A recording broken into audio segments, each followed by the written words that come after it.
नमस्कार। आज हम एक बहुत ही महत्वपूर्ण ग्रंथ पर बात करने वाले हैं जिसने हमारी संस्कृति पर, हमारे विचारों पर एक अमिट छाप छोड़ी है।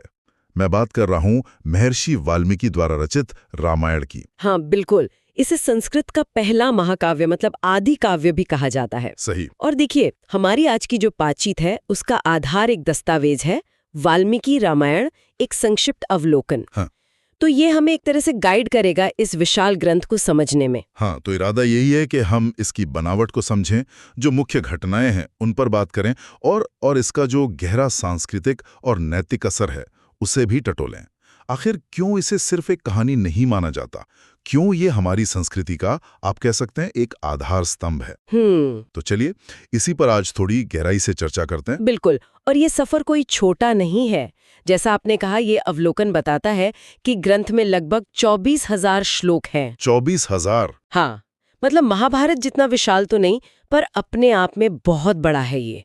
और इसमें भगवान श्री राम का जीवन, उनके आदर्श, धर्म का पालन, ये सारी गाथाएं हैं जो पीढ़ियों से हम सुनते आ रहे हैं। तो चलिए शुरू करते हैं बिल्कुल बेसिक से। ये अवलोकन रामायण को कैसे परिभाषित करता है? मतलब क्या है रामायण इसके हिसाब से? देखिए, स्रोत साफ कहता है, रचयिता महर्षि वाल्मीकि। ये संस्कृत का पहला महाकाव्य है। अच्छा। हाँ, इसीलिए आदि काव्य।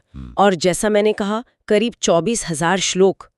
तो ये दिखाता है कि कितनी भव्य रचना है। कोई मामूली कहानी नहीं है, बल्कि एक पूरा जीवन दर्शन देने की कोशिश है इसमें। और इसका जो मुख्य विषय है वो क्या बताया गया है? मुख्य विषय तो श्री राम का जीवन ही है, पर सिर्फ घटनाएं नहीं, उनके आदर्श, उनका धर्म के लिए जो समर्पण था वो, और साथ ही समाज को परेशान करने वाली जो ताकतें थी, राक्षस, उनका विनाश। तो है तो एक व्यक्ति की कहानी, पर बात सार्वभौमिक मूल्यों की करती है। इतना बड़ा कैनवस है, तो इसे समझने के लिए क्या स्रोत कोई ढांचा बताता है, कोई संरचना? हाँ, बिल्कुल। इस अवलोकन के अनुसार पूरी रामायण को 7 हिस्सों में बांटा गया है। 7? हाँ, 7 कांड। और हर कांड जो है वो श्री राम के जीवन के किसी खास हिस्से या घटनाओं के समूह पर फोकस करता है। तो इससे हमें कहानी का फ्लो समझने में आसानी होती है, जैसे यात्रा के अलग अलग पड़ाव हों। अच्छा, तो चलिए इन 7 पड़ाव यानी 7 कांडों की यात्रा करते हैं। पहला पड़ाव है बालकांड। स्रोत कहता है इसमें श्री राम का जन्म है, बचपन, फिर विश्वामित्र के साथ वन जाना, राक्षसों का वध और सीता स्वयंवर। तो यहीं से कहानी की नींव पड़ती है ना? एकदम सही। बालकांड में ही हमें अंदाजा हो जाता है कि नायक कोई साधारण व्यक्ति नहीं है, उनका जन्म ही दिव्य है। फिर छोटी उम्र में ही विश्वामित्र के साथ जाकर राक्षसों का संहार करना, ये उनके भविष्य के लक्ष्य का संकेत देता है। और सीता स्वयंवर? सीता स्वयंवर से न सिर्फ उनका पराक्रम दिखता है, बल्कि कहानी का जो मुख्य भावनात्मक रिश्ता है राम और सीता का, उसकी शुरुआत होती है।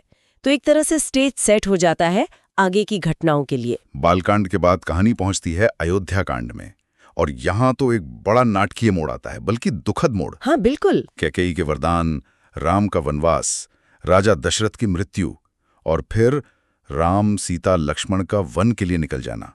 यहाँ भावनाएं बहुत तीव्र हैं। सही कहा आपने। अयोध्या कांड हमें सीधे कर्तव्य, त्याग, वचन पालन जैसे मुश्किल नैतिक सवालों के बीच खड़ा कर देता है।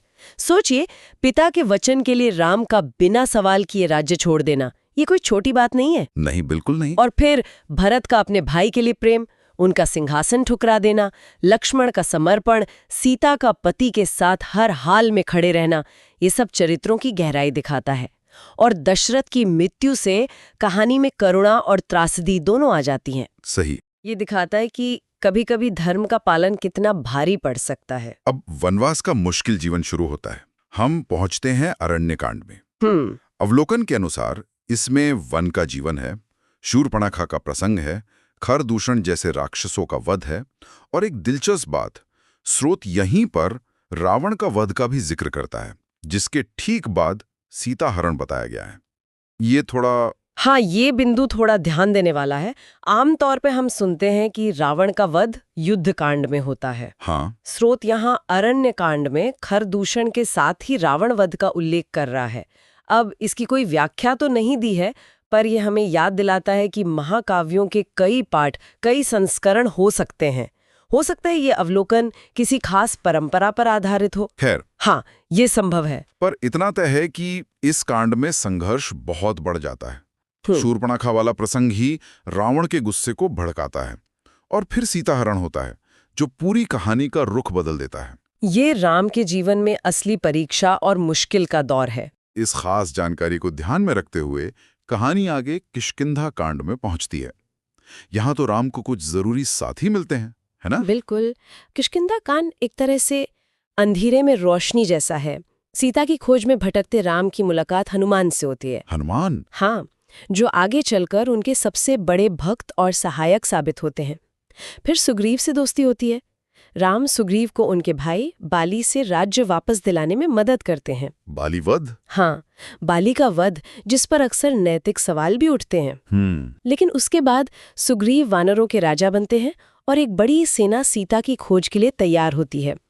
तो ये कांड दोस्ती, मदद और एक नई उम्मीद का प्रतीक है। और यहाँ से कहानी हमें ले जाती है सुंदर कांड की तरफ। नाम ही कितना सुंदर है। हाँ हाँ हाँ हाँ। यहाँ तो सारी लाइमलाइट हनुमान जी पर है। उनका समुद्र लांघना, लंका जाना, सीता से मिलना, अशोक वाटिका, लंका दहन, ये तो पूरा हनुमान जी की महिमा का बखान है। इसमें कोई शक नहीं। सुंदरकांड वाकई हनुमान जी की वीरता, उनकी बुद्धि, उनकी भक्ति, उनकी निष्ठा का अद्भुत नजारा है। स्रोत बताता है कि कैसे वो अकेले ही इतना बड़ा समुद्र पार करते हैं, मुश्किल हालात में सीता जी को ढूंढते हैं, उन्हें राम का संदेश देकर हिम्मत बंधाते हैं और फिर लंका में ऐसा उत्पात मचाते हैं, लंका जलाकर रावण की शक्ति को सीधी चुनौती देते हैं। कमाल है। ये दिखाता है कि सच्ची भक्ति और पक्के इरादे से क्या कुछ नहीं किया जा सकता। ये सिर्फ एक दूत के मिशन की कहानी नहीं, ये आत्मविश्वास और निष्ठा की जीत की कहानी है। हनुमान जी के इस कारनामे के बाद जाहिर है महायुद्ध का मंच तैयार हो जाता है। बिल्कुल। हम पहुंचते हैं युद्ध कांड पर, जिसे लंका कांड भी कहते हैं। अवलोकन के अनुसार यहाँ राम और रावण की सेनाओं में भयानक लड़ाई होती है।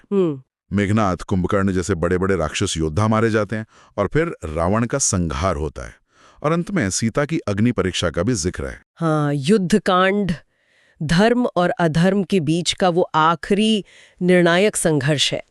इसमें बहुत भयानक युद्ध का वर्णन है, जिसमें दोनों तरफ के अनगिनत योद्धा मारे जाते हैं। हाँ। स्रोत यहाँ फिर से रावण का संहार कहता है, जो बुराई पर अच्छाई की जीत का प्रतीक है। और फिर अग्नि परीक्षा।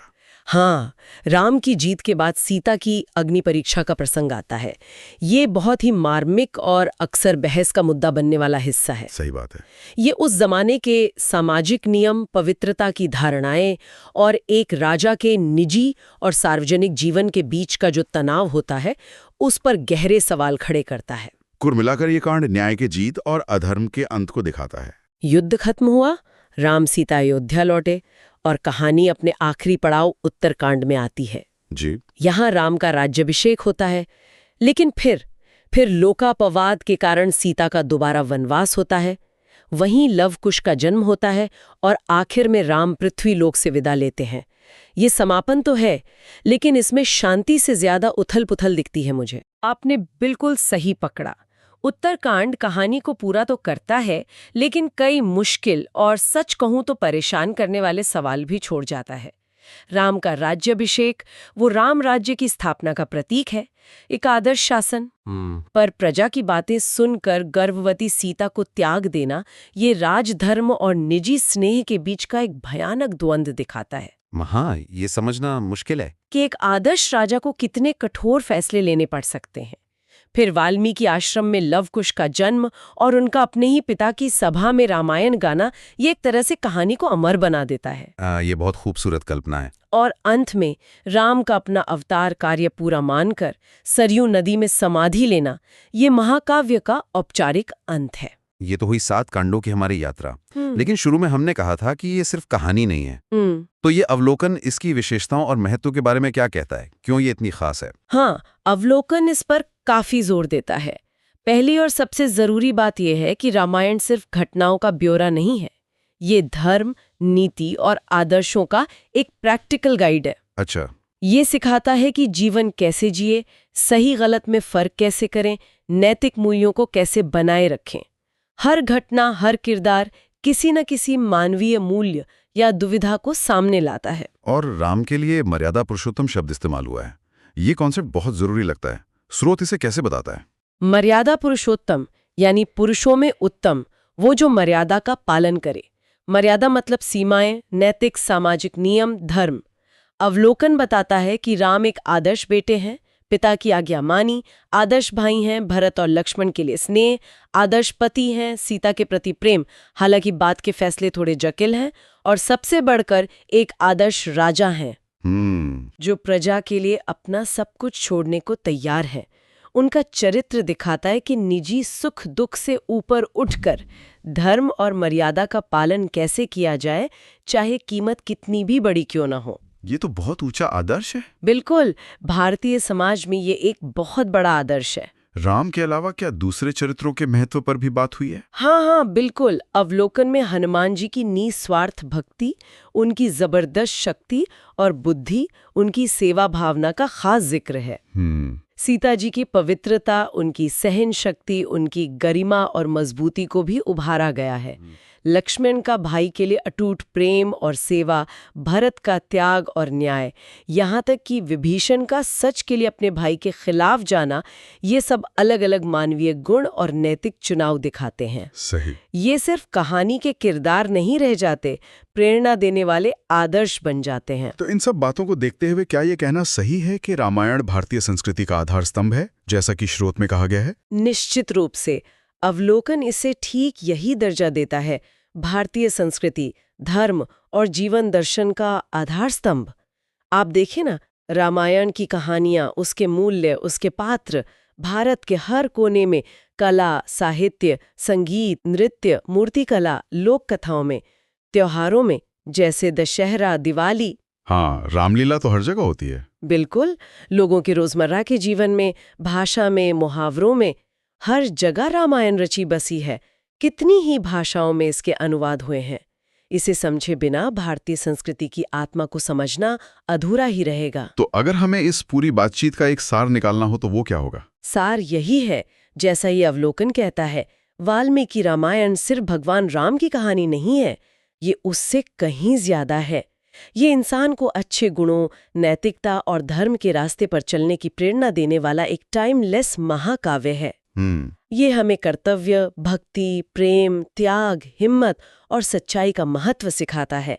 और ये संदेश आज भी, हजारों साल बाद भी उतना ही जरूरी है। तो आज हमने महर्षि वाल्मीकि के रामायण के 7 कांडों के जरिए एक संक्षिप्त लेकिन बहुत गहरी यात्रा की। हाँ, हमने देखा कि कैसे ये कहानी अयोध्या के राजकुमार राम के जन्म से शुरू होती है, फिर उनका वनवास, सीताहरण, राक्षसों पर जीत, अयोध्या वापसी और अंत में उनका महाप्रयाण। बिल्कुल। कैसे ये सब घटता है। हाँ, और इस सफर में हमने ये भी समझने की कोशिश की कि ये सिर्फ एक पुरानी कहानी क्यों नहीं है।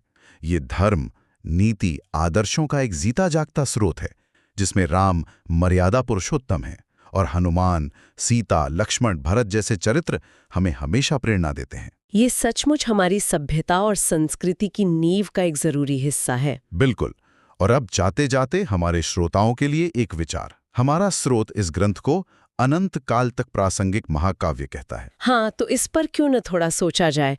आज के इस तेज रफ्तार, उलझे हुए और बदलते हुए समय में इस हजारों साल पुराने महाकाव्य की कौन सी सीख, कौन सा आदर्श या कौन सा चरित्र आपको सबसे ज्यादा काम का या महत्वपूर्ण लगता है? क्या वो कर्तव्य निभाने की भावना है, या बिना स्वार्थ की भक्ति, या सच के लिए खड़े होने की हिम्मत, या फिर रिश्तों को संभालने का तरीका? हाँ, ये सोचने वाली बात है कि ये प्राचीन कहानी आज हमें क्या रास्ता दिखा सकती है।